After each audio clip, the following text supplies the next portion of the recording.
Hershey has been a remarkable community to live in. The success of this community is no accident. It came straight from the vision of Milton Hershey, who wanted to create an ideal place for his workers and their families. As a young man, he lived and worked in New York, Chicago, and Philadelphia. He knew the harsh, unhealthy conditions industrial workers and their families endured.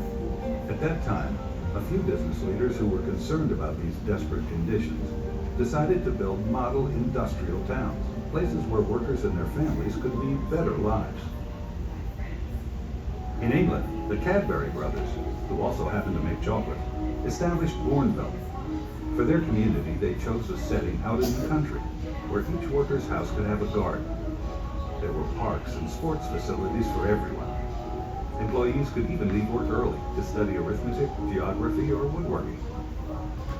Bourneville was a success, but some model communities were not. In the 1880s, George Pullman, the railroad car magnate, built a town outside Chicago, which he named after himself. Pullman was more concerned with appearances than real benefits for his employees. Here, though houses looked attractive, workers couldn't own their homes. Rent was high. There was even a curfew. Then, during the Depression in 1894, Pullman slashed wages and hours, but not rents. Workers struck, and the 2-month strike left more than a dozen dead. These model industrial towns were well advertised, and Mr. Hershey certainly knew about their advantages and their faults. He wasn't about to make the same mistakes as George Pullman.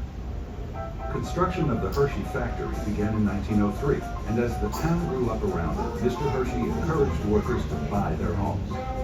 The Hershey Trust Company gave them easy payment terms. This gave them pride of ownership. In Hershey, workers' houses cost as little as $2,000, while managers could spend $10,000. But it was a small community where executives and workers rubbed shoulders as neighbors.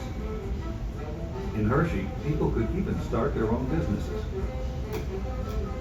In fact, H.B. Reese started making his peanut butter cups right here in the 1920s. Milton Hershey thought his workers should have well-rounded lives, so he devoted hundreds of acres to recreation. That's an idea which has stood the test of time.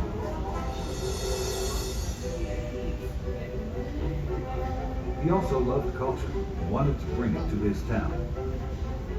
So he planned a huge community building with 6 acres of floor space, including 2 theaters.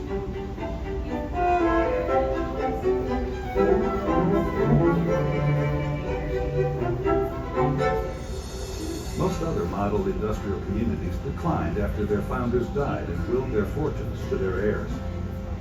Mr. Hershey gave virtually his entire fortune to the school he and his wife founded in 1909 to support orphan boys. Today, Milton Hershey School is flourishing, stretching over 10,000 acres in and around his community and serving more than 1,800 children in need. It is indeed his greatest legacy.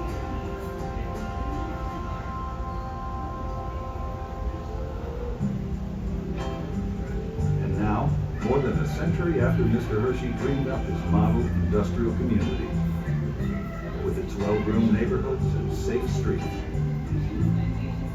Hershey is still going strong.